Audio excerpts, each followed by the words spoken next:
Hello everyone, and welcome once again, or for the first time, to Morganithor's Metal Masterclass, Volume 1. So, a good friend of mine, Evan Knight, hello, how are you? Did a little introductory video on warming up with the guitar and exercises as well, so I wanted to do my own to show how I warm up and exercise for the guitar, and also how I begin my practice every session. Key things you'll need, obviously, guitar pick, guitar, an amp, well, or you can do an acoustic guitar, it doesn't matter, but a guitar and a pick is going to be necessary. In this case, I always tune first before I start any instrument playing.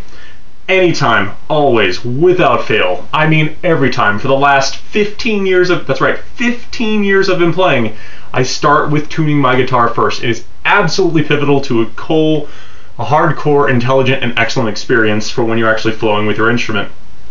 Doesn't matter what kind of tuner. This is a cheap little $20 Korg tuner you can get at any local music store, guitar center, things of that nature. Yeah, just plug it in tune, which you didn't see me do. I did that off camera before I began. I'm currently tuned to D tuning, which is the entire set of strings from 6 to 1.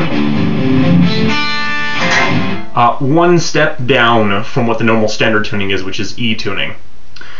So how I warm up before I begin any playing of any sort, well, almost always, 99.9% of the time, I start with a warm-up exercise. A serious hardcore exercise that not only works your hands like you're working out your body parts, which you are, but also a flow exercise to get you into the groove of playing before you actually start doing any serious composing of any sort, or jamming, or whatever it is that you do. I do this all the time. You can ask anyone that's ever played with me. So the first exercise I learned from Zach Wild way back in the day, probably 9 years ago now. And I saw the exercise, and it's called a chromatic exercise, because what you're doing requires just the first, second, third, fourth frets of all 6 strings. That's it. You just move up and down the strings. Now it's a variation that's changed as time moves on. What I mean is, follow along.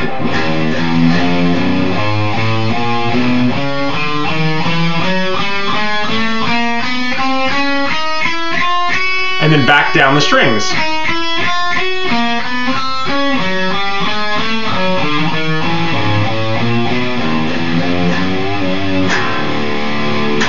So now you've played one chromatic run exercise from the 6th string to the 1st, and from the 1st to the 6th. Now is when it gets really interesting, or at least interesting for me, and you actually start doing some level of playing. What you do is take that pattern and start manipulating your fingers to start warming them up and changing the tendons so that they can actually start feeling different sensations. All of these things that you do, going back and forth between your fingers, will actually apply to the playing that you will begin doing immediately following after this exercise. So now I usually do what I call the 1-3-2-4 pattern. All your fingers, 1, 2, 3, and 4, correlate with the actual frets as well. So 1, 3, 2, 4, 1, 3, 2, 4, and so on.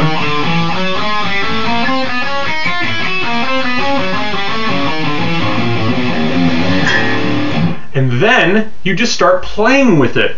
So I'll typically do, there are many different combinations that can be done there, and you can move them up and down the neck. If you want to get really into just the chromatic portion of exercise, you can of course do the 1, 2, 3, 4 exercise I showed you, and move down 1 fret,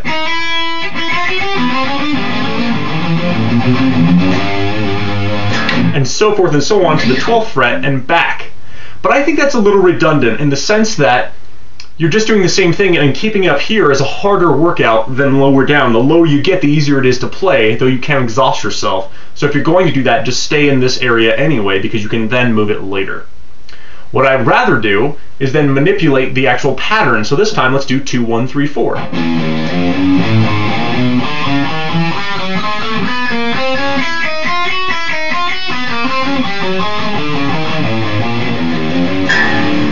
4, 1, 2, 3.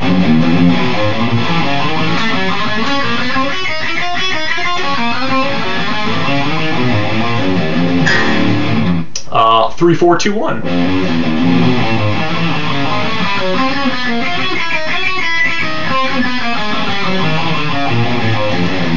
You'll notice I still make mistakes, and that's okay, because you're practicing. You're not playing live, and even then, it's okay to make mistakes.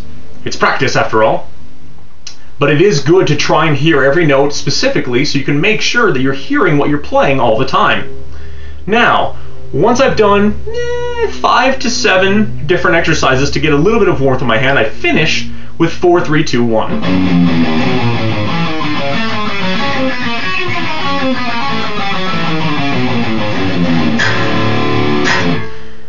Now, of course, you can modify this, as with everything. This is just guidance and ideas. You don't have to do it exactly how I do it. You can always do this faster or slower using a metronome, which is always advised for playing. Because I've done it so long and I'm just playing freehand now to just show you the exercises, I'm not using a metronome. I'm using a mental metronome, which is never as accurate, but it's still good to use. Now, the second exercise that I use, beyond this one, I learned from my guitar teacher, Mr. Candelaria, when I was a senior in high school. I had trouble soloing for a very long time. I didn't actually solo at all, really, until I got to my senior year of high school and was forced to, well, asked very passionately to let out my soul, to show a jam and things of that nature. And it was very basic, pentatonic, very simple stuff that I couldn't really get into, but it drove me to then play further and further. So now, 10 years later, the 10th anniversary of my high school reunion is coming up in a couple months. Anyway, I use this exercise to then start flowing with the guitar and feel more confident as a player. Now, this exercise can get very tiresome and very rough on your hands, so if you really start feeling a burning sensation that's more than soreness, stop. Just like with weightlifting or anything else that's exercise, if it hurts, stop. Never keep going. In my case, I can go about 3 strings worth before I get a little too tired and just want to start playing at that point, because you feel sufficiently warm at that point. Your whole wrist is warmed up. So the exercise begins with a series of hammer-ons and pull-offs. We used to do this with acoustic, so it was extra hard, but because I have an electric guitar, you can hear it a lot more clearly. So in this case, you're going to be hammering on, same thing chromatically, on the 6th string 1st fret to the 4th string, the 4th fret on the 6th string. You're going to do it in a sequence of 1, 2, 3, 4, 4, 3, 2, 1. Hammer on and pull off each time in order to ascend and then descend.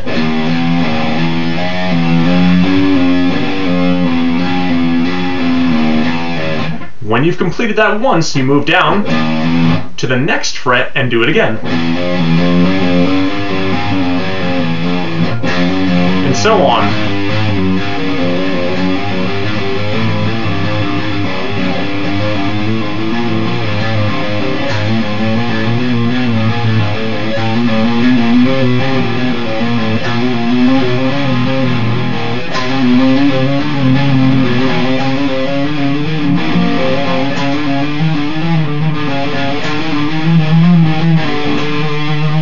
Now we would do it up to the 12th fret and then go back down the next string, and I'll just start that for you just to show you what it's like.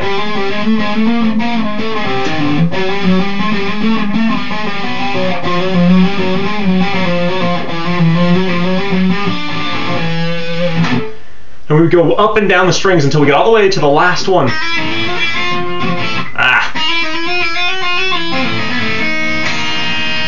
And that would then end the whole exercise. Now at that point our hands would be brutally warmed up and ready to go, but also a little stiff because you warmed up too much, stretched too much, probably lifted too heavy, so to speak, as another weightlifting comparison, before you began actually playing. So now I will apply those same things using only the techniques that I've shown here to just play a quick little jam for you. I'll turn up a little louder so you can hear me a little bit better. And just use chromatic exercises and hammer-ons and pull-offs to just play a jam for 60 to 90 seconds. Nothing serious, nothing really dramatic, just something that I'm playing out of anywhere. It doesn't matter what it sounds like because it's chromatic. It's not going to be scales and forms and modes and things of that nature. It may, some, because I don't know all of it, I'm not going to lie, but it will be just something that comes from the heart because it's practice. And you don't have to ever worry, I can't say this enough, when you're practicing, no one's listening but you. You're by yourself and doing your own thing, so do whatever you like, whatever comes to you. So that's it for this lesson of Morganithor's Metal Masterclass Volume 1. So enjoy what I'm about to play. I'll then stop the recording, and if you have any questions or anything, go ahead and respond on my YouTube channel or on my Facebook at www.facebook.com/MightyMetman or youtube.com/MightyMetman. Enjoy!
See you next time.